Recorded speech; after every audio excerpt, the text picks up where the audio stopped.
téléspectateurs, bienvenue une fois de plus dans votre magazine Secret des Œuvres. C'est un plaisir pour moi de savoir que vous êtes là, branchés, pour suivre ce magazine que nous avons en tout cas l'honneur une fois de plus de recevoir cet homme des dieux, spécial en sa manière, spécial dans son domaine, le pasteur Pierre Kasambakana, pasteur de l'église primitive de Kabinda, ici à Kinshasa.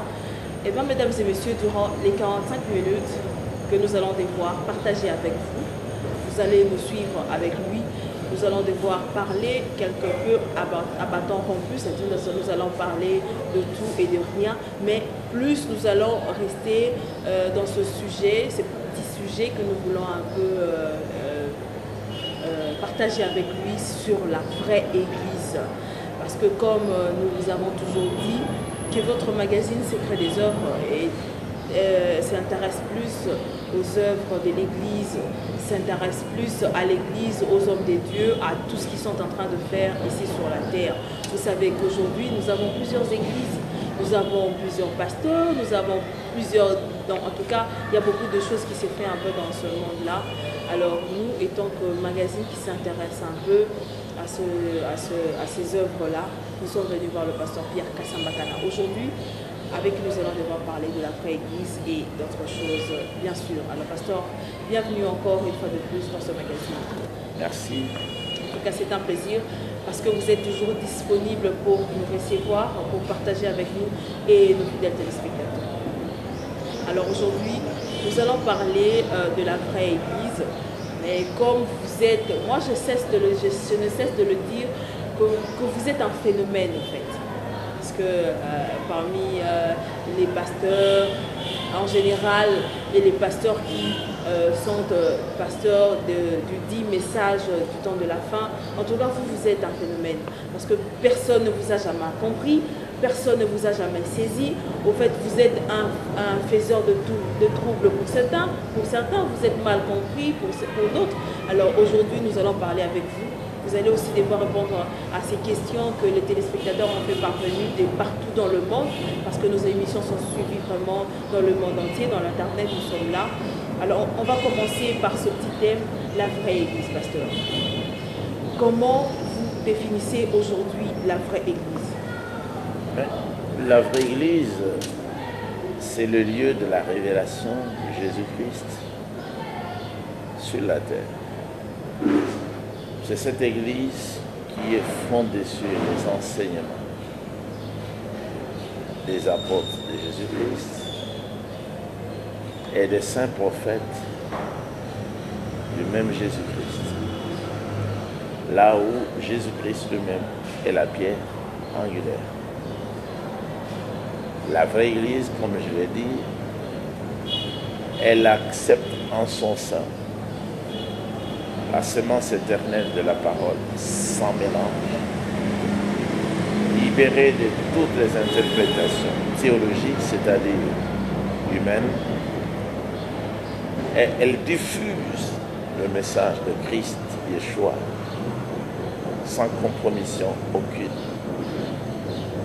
Donc c'est une église qui est éclairée au cours des âges par les étoiles messagères, comme l'apôtre Pierre, l'apôtre Paul, comme Irénée le prophète et Martin, comme Colomba, Martin Luther, réformateur, John Wesley, réformateur, et finalement William Branham, le prophète révélateur. Aujourd'hui, la vraie Église est celle qui se soumet entièrement au ministère prophétique et apostolique de l'homme de Dieu, William Marion Branham. C'est-à-dire, c'est cette assemblée qui accepte les révélations que Jésus-Christ a communiquées au prophète Branham pour que celui-ci puisse les diffuser sans compromission aucune dans l'Église, l'Église de Jésus-Christ. Donc, l'Église de Jésus-Christ accepte tout ce qui est écrit dans les Saintes Écritures, mais n'accepte vraiment pas ce qui n'est pas écrit dans les Saintes Écritures. Je vous donne un exemple. Aujourd'hui, après le ministère complet de William Branham, nous avons la révélation de tous les mystères qui étaient écrits dans le livre appelé la Bible. Mais comme Branham lui-même espérait connaître le mystère du 7e sceau et celui de cet honneur, il a été déçu par le Seigneur parce qu'il lui a dit « Personne ne peut connaître le mystère du 7e sceau qui est caché derrière les 7 rois de cet honneur. » Ça, le prophète Branham ne le savait pas. C'est le Seigneur Jésus-Christ, Yeshua, qui lui a fait cette révélation par sa grâce pour l'Église. Et nous voyons cette Église à la photographie dans le livre du prophète Yohanan, chapitre 1er de la Révélation, 2e et 3e. Ça, c'est l'Église. Nous la voyons dans le premier âge avec l'apôtre Paul, après l'apôtre Pierre, et nous la voyons avec tous les autres messagers au fil des âges, et aujourd'hui au temps de la fin, au temps où les 7 sceaux ont été ouverts, et dont le 7e demeure caché à cause des 7 voix de 7 honneurs qui n'ont pas été écrites dans le livre. C'est là où nous voyons cette Église qui accepte ce ministère, cette compréhension divine de la parole. C'est tout dans les Saintes Écritures. Donc, pasteur, si l'on vous suit très bien, parce que vous avez commencé à définir d'une manière générale pour chuter par circonscrire l'Église qu'aujourd'hui, c'est celle qui a reçu le message du prophète Branham. C'est ça, j'espère bien. Qui le respecte. Qui le respecte. Donc, tous ceux qui n'ont pas reçu le message du prophète Branham, ou tous ceux qui n'appartiennent pas à ce message-là, ne font pas partie de la vraie Église. Tous ceux qui n'ont pas accepté le ministère de Frère Branham, ils ne peuvent pas être dans l'Église parce qu'il est l'ange, il est l'envoyé, il est le messager pour éclairer et appeler à la vie, la vraie Église. Mais quand on parle des appelés et des élus... De même aussi, tous ceux qui ont accepté le ministère, qui ont dit oui, nous croyons que Branham est prophète, et qui ont reçu, pour commencer, le message, et qui ont abandonné le message, en sortant de la Bible, qui méprisent aujourd'hui les Saintes Écritures, méprisent les enseignements qui sont dans la Bible, et acceptent les enseignements qui ne sont pas dans la Bible. Nous les appelons les tonnéristes. Ils ne sont plus dans l'Église du Seigneur. Ils se sont exclus eux-mêmes de cette Église. Mais là, vous parlez toujours des faux branches du message. Prenons l'exemple des communautés chrétiennes aujourd'hui, des églises de réveil, des églises méthodistes, toutes ces églises autres que le vous assemblées à votre message, parce que le tonériste, tout ce que ils ne sont pas cette ecclésia-là. Ils ne sont pas cette assemblée-là de Jésus-Christ. Parce que là, ils ont pris position contre Jésus-Christ. Ils ont pris position contre la parole de Dieu. Ils ont pris position contre son prophète. Quand Jésus a envoyé Frère Branham, son message était de proclamer que ces églises que vous venez de citer ne lui appartiennent pas. C'est l'un des mystères que le 7e ange devait révéler. C'est ce que j'étais en train de lire dans Messieurs. Est-ce le signe du temps de la fin? Il dit, quand le véritable messager va venir, le 7e et le tout dernier, il en finit avec tous les mystères qui étaient restés en suspense dans les Saintes Écritures. Il en finit avec toutes les vérités qui étaient perdues au fil des âges, depuis le premier âge. Et puis, il ferme le livre, appelé la Bible.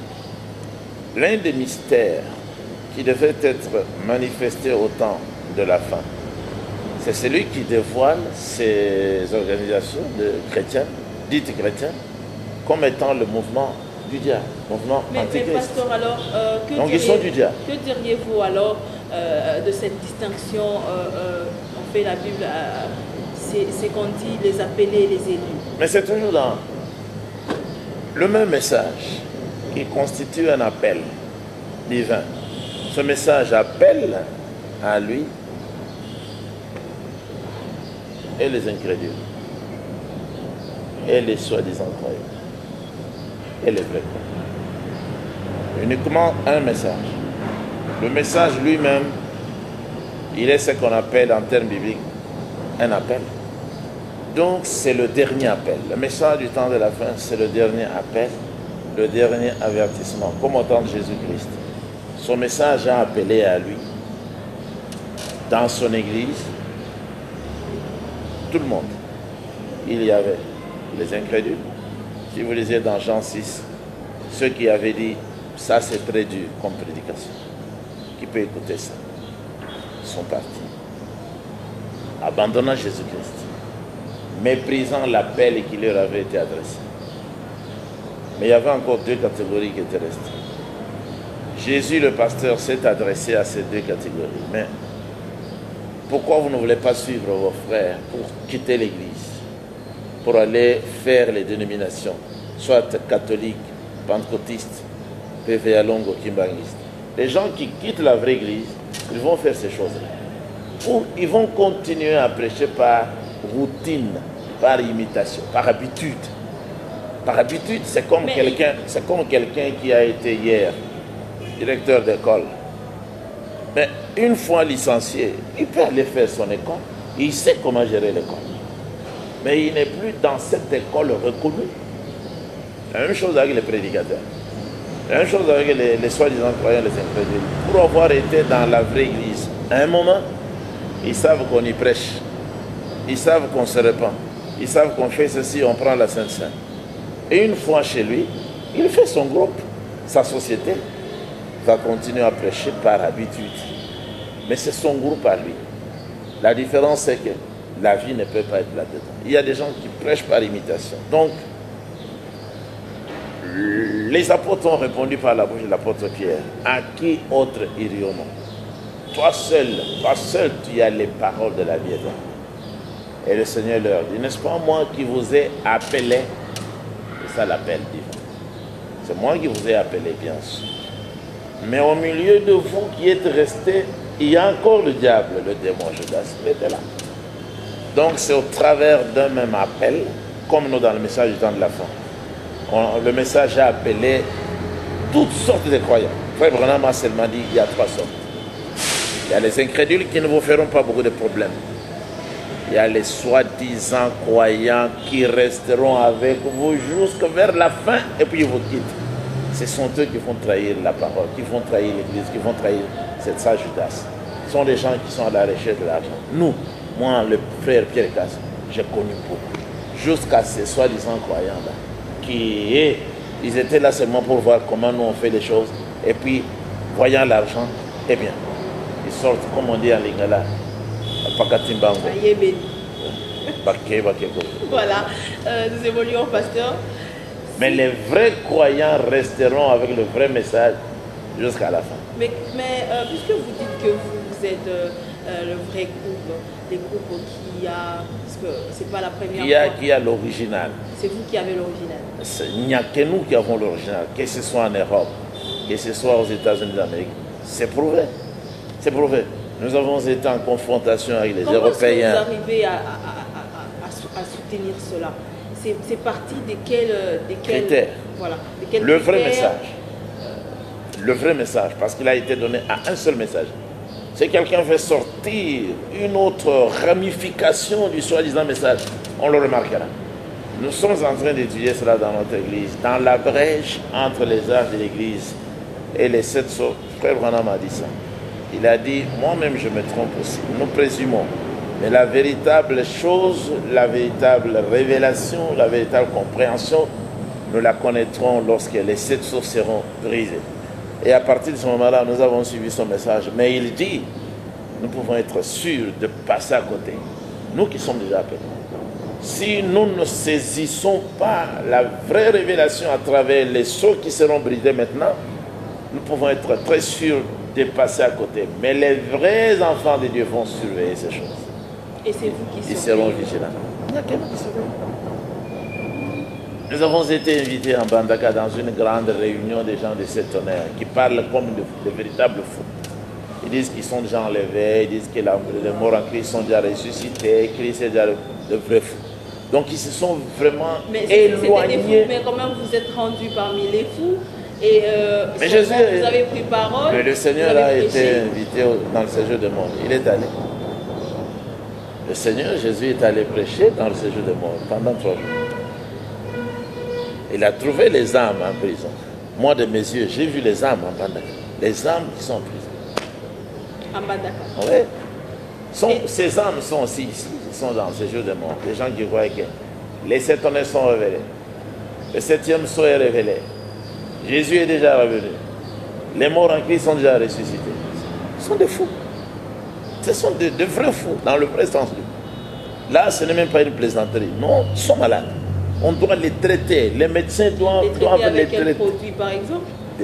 Ce qu'on donne là en psycho. Non, moi je pense que c'est quelque chose qui est spirituel. Parce que si vous y allez, vous allez trouver qu'il y a des cadres de société, il y a des médecins là-bas. Frère Branham m'a dit que ce sont ces gens-là qui ont beaucoup étudié qui sont les plus possédés par les démons. Parce que comme ils aiment beaucoup raisonner, les démons aiment raisonner. Le diable est un grand raisonneur avec ces gens-là. Voilà. Vous y trouverez des licenciés, des médecins, mais ils sont devenus fous. Paul a dit, c'est vantant d'être docteur, licencié, gradué. 1 Corinthiens 2, ils sont devenus des vrais fous. Mais nous étions dans l'assemblée des fous, mais bien habillés. Alors ne pensez-vous pas que vous êtes sorti quand même avec une petite portion de cette folie aujourd'hui qui vous donne des ailes à prétendre être aujourd'hui le seul à prêcher la vérité? Parce que pour certains, c'est aussi une folie. Parce qu'on dit que le pasteur Pierre aime s'épomber le torse pour dire que c'est lui seul qui est aujourd'hui dans la véritable chose, c'est lui qui prêche le vrai message, c'est lui. Ouais. Alors qu'aujourd'hui, on dit que l'épouse, c'est partout dans le monde.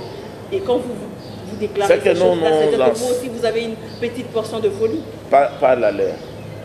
La leur, mais une folie à la votre leur façon la leur les rend bêtes, inintelligents. La nôtre, c'est la folie qui vient de la Bible. Jésus-Christ a dit ça. On lui a dit, tu es fou, il a dit, je ne suis pas fou. Je vous fais entendre les paroles de vérité. Je ne suis pas fou. Ils ont dit, tu as un démon. Il a dit, non, c'est mon Père qui parle. Je n'ai pas un démon. Paul a dit dans 2 Corinthiens 11, quand il parlait du mariage et du divorce, il a dit, recevez ça comme une folie. Vous m'avez contraint à parler comme ça. Recevez ça comme une folie. La polygamie, il a dit ça. La polygamie sera considérée comme une folie. Tous, je vous ai fiancé à un seul homme, Christ. Voilà la nôtre. Frère Branham aussi l'a dit, vous êtes toujours fou de quelqu'un. Vous êtes toujours fou de quelqu'un.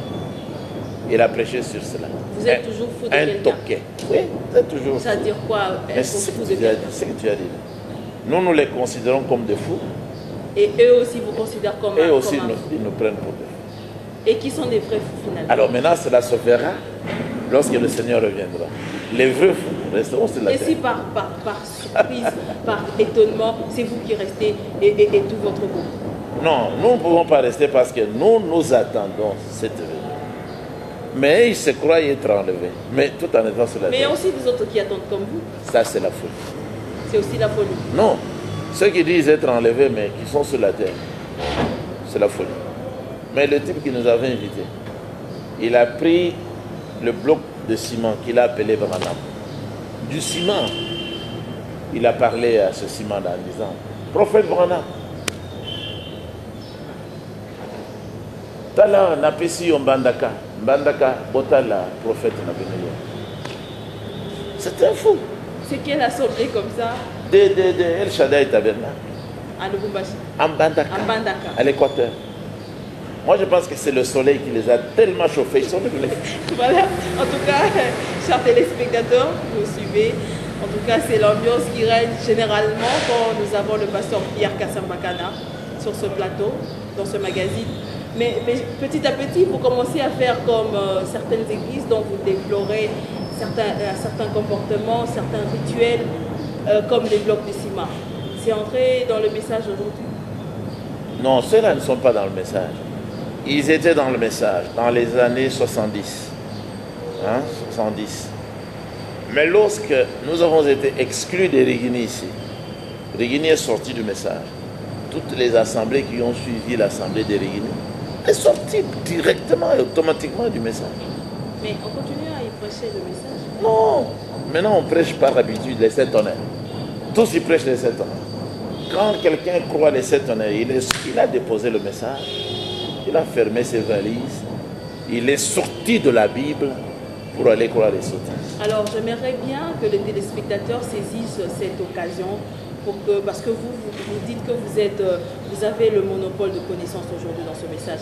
Dire aux téléspectateurs, au fait, ce qu'il en est de cette histoire de tonnerre. Qu'a dit réellement le prophète à ce sujet? C'est dans le 7e psaume, même dans la brochure que je suis en train de lire. Messieurs, est-ce le signe de la fin? Le prophète hésitait encore. Il a dit, je présume parce que le Seigneur ne m'a pas donné l'interprétation de la vision sur la constellation des anges. Lorsque les anges sont venus en réalité à Frère Branham, ils lui ont demandé de retourner chez lui à Jeffersonville pour ouvrir les sources. Quand il est venu chez lui, maintenant c'est au mois de mars en 63, il a eu la révélation graduellement. Comme il y avait 7 sous, les anges l'ont visité pendant 7 jours. Un ange représentait un sou, il lui donnait la connaissance. Frère Branham a été corrigé sur chaque sou. Il l'a confessé. Il dit, j'ai été corrigé sur chaque sou. Tout ce que je pensais avant, le Seigneur est venu corriger. J'étais loin de la vérité, il dit ça dans le 7e psaume. Et c'est dans le 7e psaume qu'il dit, ce sceau n'est pas écrit dans la Bible. Il y a le silence.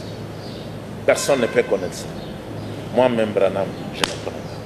Il n'a fait qu'insister. Je ne connais pas, je ne connais pas. Et il a dit que ça ne vous étonne pas. Même Jésus-Christ en tant que fils de l'homme, il a dit ici dans Matthieu 24, 36, je ne connais pas, sauf le Père seul. Pourquoi ce sceau n'est pas connu? Pourquoi est-ce qu'il ne devait pas être révélé? Parce qu'il y a le silence d'abord. Que pouvez-vous du silence? Et le Seigneur lui révéla. Le mystère du 7e sceau est caché derrière les 7 voix de 7 tonnerres qui se trouvent dans Apocalypse 10. Et ces 7 voix de ces 7 tonnerres dans Apocalypse 10 n'ont pas été écrites dans la Bible. Donc c'est un mystère total. Caché.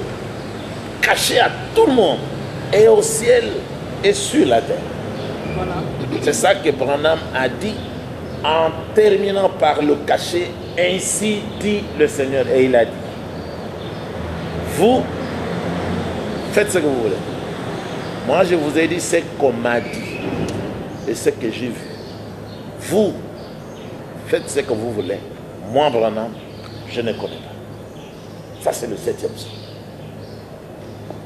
Ainsi, tous ces gens qui disent connaître ce mystère du 7e psaume, Branham dit même au paragraphe 206, l'Assemblée de Rigini là, est au numéro 206. Au paragraphe 206, version Lausanne, Branham dit, ainsi dit le Seigneur. Tous ceux qui disent qu'ils le savent, ils sont dans l'erreur. Mais quand vous dites et il ça, ajoute, ils ne le savent pas. Donc ce sont des trompeurs. Quand j'étais en Banda, je lisais, les images sont là. Je lisais à cet endroit, arrivé à cet endroit. L'assemblée était composée de 1300 prédicateurs de cette heure. Ceux qui disent qu'ils le savent, j'ai posé la question. Où sont-ils? Levez la main. Aucun n'a levé la main. pourtant ils étaient bien. Ils étaient là devant moi, j'ai dit, mais c'était à mon tour d'exposer. J'ai dit, mais Branham dit, ceux qui disent qu'ils le savent, où sont-ils? Ceux qui disent qu'ils connaissent le secret du 7e psaume, levez la main. Aucun n'a levé la main. Parce qu'ils savaient que j'allais ponctuer pour dire, c'est toi. Alors Branham dit ici, ils ne le savent, ils sont dans l'erreur. Voilà. Et j'allais tous les maudire s'ils avaient dit que nous le savons. Voilà, chers téléspectateurs, nous évoluons avec le pasteur Pierre Kassambakana. Nous sommes en train de parler pour le moment de la vraie église. Vous avez suivi ce que les pasteurs avaient dit avant et vous continuez. Vous entendez bien ce qu'il est en train de dire sur les prédicateurs qui prêchent les 7 tonnerres. Nous n'en connaissons pas beaucoup. Il est là, il vous a expliqué, j'espère bien que vous avez compris. Alors, pasteur, puisque vous avez dit que la vraie église, c'est la vôtre, pour aller tout droit au but. Oui. C'est la vôtre, Oui. dans le monde entier. Oui. C'est l'église primitive de Cabinda. De Jésus-Christ. C'est l'église primitive de Jésus-Christ. Ah bon?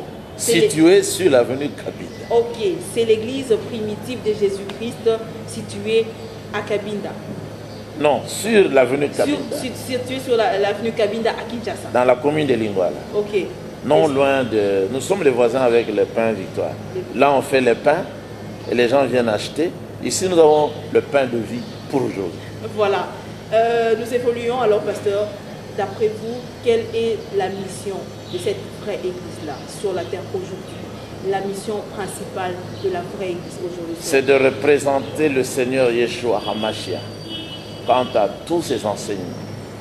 Représenter la vérité et la diffuser aussi sans compromis. Faire connaître le message du temps de la fin. Le mariage et le divorce. La sémence du serpent. Les 7 sceaux, dont le 7e demeure jusqu'aujourd'hui non révélé. Le grand mystère de la divinité de notre Seigneur Yeshua HaMashiach, montrer au monde que c'est lui le véritable Dieu, c'est lui la vie éternelle. Bref, nous prêchons la repentance, la confession et la rémission des péchés. Nous prêchons, nous enseignons sur le baptême du Saint-Esprit. Nous attendons l'accomplissement de cette venue, de la puissance d'en haut, la pluie de la saison. C'est la seule église, depuis que Frère Branham est monté, qui enseigne ça et qui attend ça. Donc nous attendons la pluie de l'arrière-saison qui doit venir, juste avant l'enlèvement. Mais jusqu'avant que vous deveniez pasteur, vous avez été aussi, vous êtes passé aussi dans des églises, vous êtes passé aussi sous la direction, sous la conduite, si je peux me permettre de le dire comme ça, la conduite des autres serviteurs des dieux. Ah oui. Entre autres le pasteur Barouti. Barouti n'était pas seul, il y avait un collège des anciens, ils étaient à peu près 20 personnes. Des anciens, il n'y avait pas encore de pasteurs. Le frère Leblanc. Evald Frank. Mais que sont-ils devenus aujourd'hui? Ils sont Quand tombés. Vous dites qu'aujourd'hui c'est vous qui avez la vérité et eux sont devenus. Ils sont devenus quoi aujourd'hui? Ils sont morts spirituellement, ils sont des morts. J'ai parlé avec eux tous, ils sont tombés. Je les ai maudits et puis ils sont Mais maudits. qu'est-ce qui vous certifie d'autant qu'ils sont vraiment... Mais ils ont échoué. Ils ont échoué parce qu'il y a eu confrontation. Parce que justement, c'est parce qu'ils refusent de croire comme vous quand il s'agit de la polygamie. Non, ils ont échoué lorsqu'il y a eu confrontation. Ils ont échoué. Sur la polygamie. Sur le mariage polygame que le Seigneur Jésus a révélé à Frère Branham. Et le Seigneur Jésus n'a pas prêché aussi directement comme ça. Parce qu'il y a un téléspectateur qui nous avait appelé pour qu'on puisse vous poser cette question. Est-ce que le Seigneur Jésus-Christ, parce que vous êtes aujourd'hui un pasteur exceptionnel en la matière, vous épousez, en tout cas, permettez-moi de le dire comme il avait dit, il dit que le pasteur Pierre Casse s'est marié nuit et jour. Mais est-ce que le Seigneur Jésus-Christ dans la Bible avait ordonné, avait enseigné, avait prêché sur la polygamie telle que lui? Mais lui, le Seigneur l'a même enseigné ouvertement et clairement et dans la simplicité plus que moi. Matthieu 25, c'est son enseignement sur la polygamie. Dans Matthieu 25, il compare le royaume de Dieu avec le mariage polygame, où un homme, c'est-à-dire lui-même, où un homme avait le droit de commencer le mariage polygame avec 10 vierges à la fois. C'est écrit noir sur blanc dans la Bible, Matthieu 25. Tous y contournent ça, mais c'est Jésus qui a dit ça. Il a dit que le mariage d'ailleurs de cet homme qui devait se faire avec 10 vierges à la fois a été conclu avec 5 à la fois, on a fermé la porte. L'homme seul dans la salle de noces avec 5 vierges. Il ne le contourne pas peut-être, mais vous le prenez pour une question de vie ou de mort, comme vous avez l'habitude de le dire. Branham l'a dit aussi. Vous le prenez pour question de vie ou de mort, et que tout celui qui n'est pas d'accord avec vous, il est maudit d'office, il est tombé. Pas qui n'est pas d'accord avec moi. Il est exclu de la vraie église, il n'a pas la révélation du message. C'est ce que vous avez l'habitude de déclarer. Non, tout celui qui n'est pas d'accord avec la révélation du Seigneur Yeshua, s'il ose dire le contraire, c'est ça le problème. Prêcher ou enseigner le contraire, il doit être maudit. Rapidement d'ailleurs, avec succès. Et là, c'est quel verset qui Galates 1. Galates 1, verset 6 jusqu'à 10. Celui qui dit, Si quelqu'un vient et ose changer la révélation, le message que Dieu a donné, Paul a dit, même si c'est moi-même Paul, même si c'est un autre apôtre, Pierre ou les autres, il a dit, même si c'est nous-mêmes, il a dit, même si c'est un ange céleste comme ceux qui visitèrent le prophète Mohammed, il les a comptés au nombre de siècles.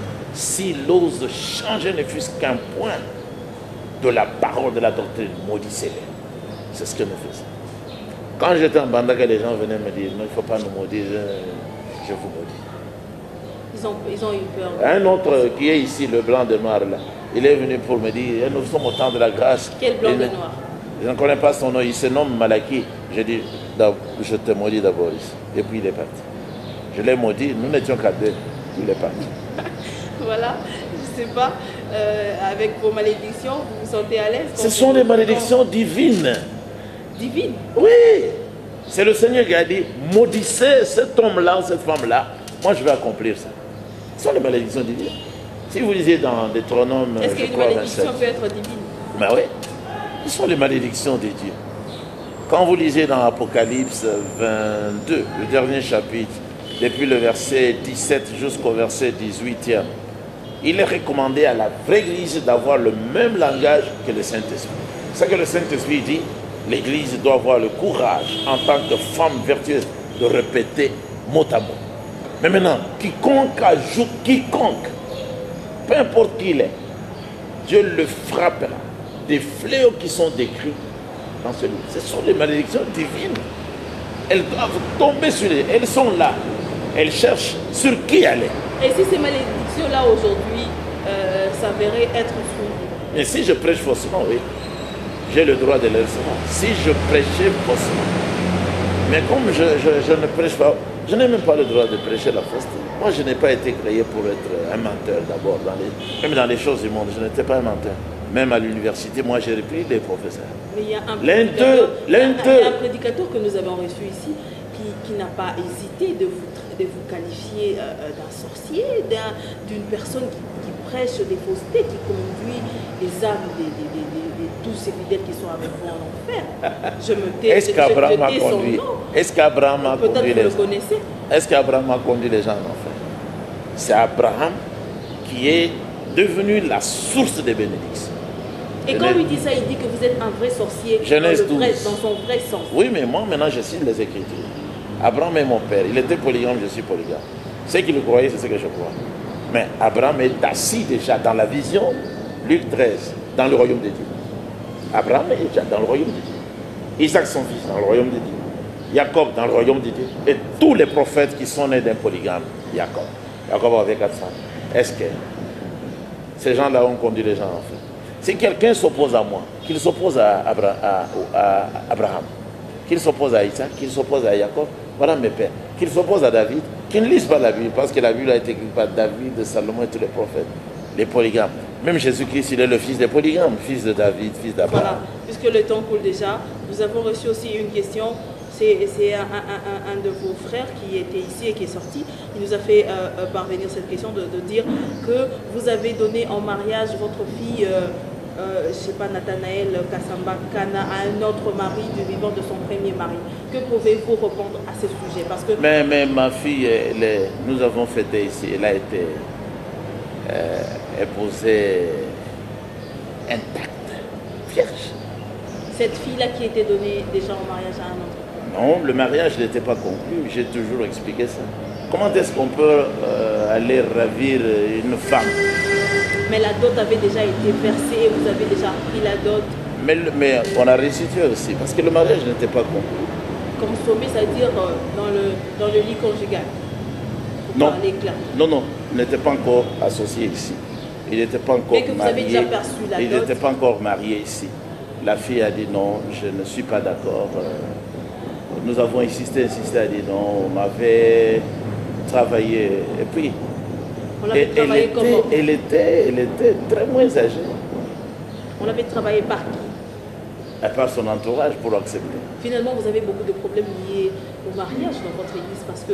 Mais nous avons la réponse. Lorsque le mariage est conclu, la cérémonie se fait ici. Parce qu'on dit que le pasteur La Pierre femme- Mbakana prêche la polyandrie aujourd'hui. La dans son femme église. doit accepter de porter la bague. Si ce jour-là, la femme ne tend pas son doigt pour que l'homme mette la bague d'alliance, peu importe ce que les gens avaient déjà mangé, peu importe que le père ait déjà perçu la dot. c'est pas la dot qui fait le mariage. C'est cette femme-là qui doit accepter en tendant son Mais la doigt. Bible dit que c'est le père qui donne sa fille au mariage. Mais si le père refuse. Pardon? Mais si le père aussi refuse. Et si vous... Ah, donc, dans ce cas... Ce vous avez- jour-là, Oui. le jour de la cérémonie, si le père dit non, je ne suis pas d'accord, c'est fini. Et dans ce cas, qui d'entre vous et votre fille n'était pas d'accord? C'est vous Pardon? deux, dans ce cas, pour votre fille, c'est vous ou Elle n'était pas d'accord. elle n'était pas d'accord? Voilà, j'espère bien que le téléspectateur qui avait posé cette question, nous, Secrets des œuvres, nous sommes descendus, vous avez suivi la réponse du pasteur Pierre Kassambakana, il était vraiment limpide dans ses explications. Alors, pasteur, nous évoluons, nous tendons déjà à la fin pour ce numéro. Aujourd'hui, pasteur Pierre Kassambakana, aujourd'hui, vous avez des communautés, je ne sais pas si j'ai bien appelé des communautés, vous avez des... Mais parce que ça tombe bien. Que la caméra prenne l'image de mon... Voilà mon frère qui allait épouser ma fille maintenant. Il est là. C'est lui qui allait épouser C'est lui, oui. Nathanaël Kassambakana. Je ne sais pas, nous allons le prendre en interview. Après, oui. Oui, parce que ce serait vraiment intéressant pour le téléspectateur, parce qu'il y a beaucoup de vos frères dans le message qui nous suivent et qui nous appellent, qui nous... Vous pouvez aussi même interviewer Nathanaël. Elle n'est pas allée encore en France. Elle est ici, Elle est ici. dans votre maison. Elle s'exprimera très bien. Voilà. C'est en tout Mais le cas... mariage est déjà terminé. C'est en tout cas l'exclusivité que vous aurez dans ce numéro, chers téléspectateurs. Nous chutons pour prendre ces interviews et nous allons terminer par là. Suivez-nous prochainement, nous allons encore recevoir le pasteur Pierre Kassambakana parce qu'il est toujours disposé pour nous recevoir. En tout cas, restez branchés, suivez ces interviews. Au revoir.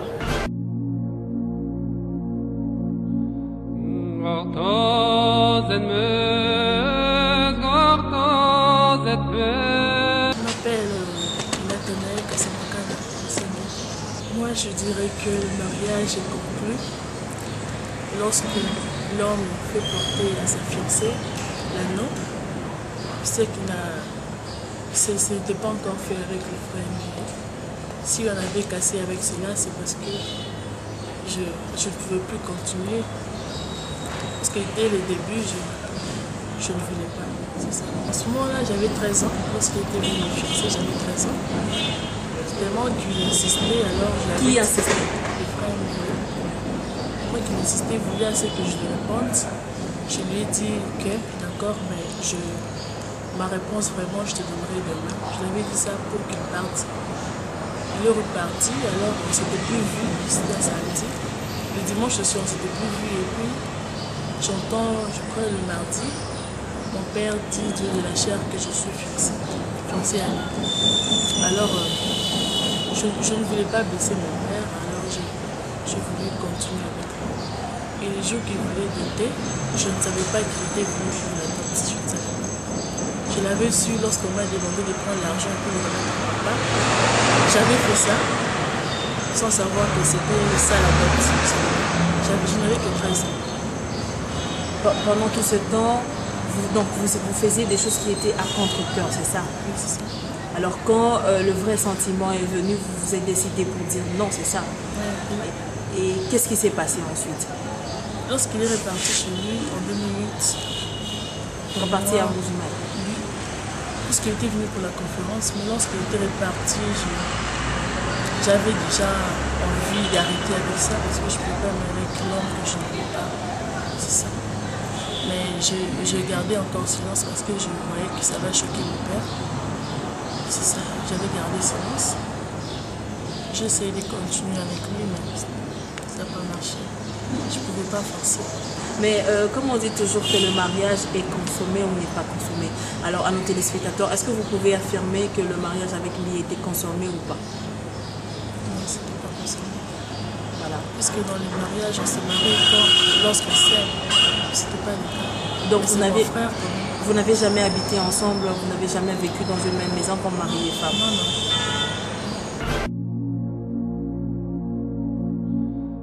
Non,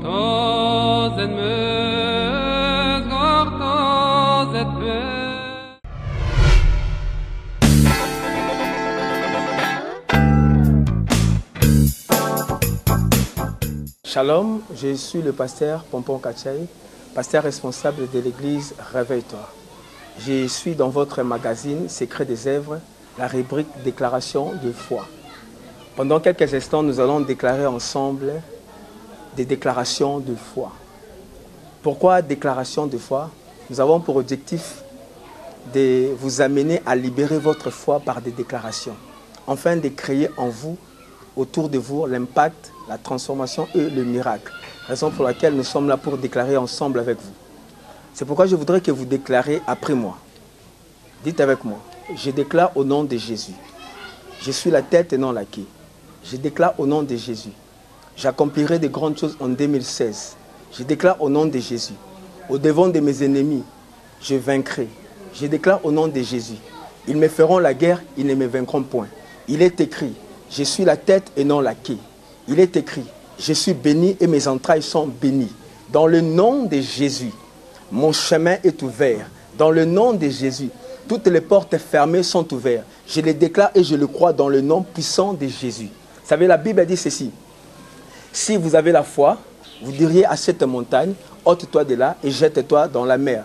Écoutez mes amis, remarquez ceci. La montagne qui ne bouge pas, la montagne qui ne parle pas, mais la montagne écoutera la parole de la foi et se jettera dans la mer.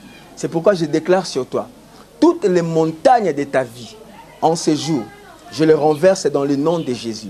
La montagne du célibat, la montagne de la maladie, la montagne de l'échec, la montagne de la sorcellerie, la montagne de la mort, au milieu de la famille, je le renverse dans le nom de Jésus. Si tu crois, dis avec moi, Amen. Je voudrais que vous déclariez avec moi.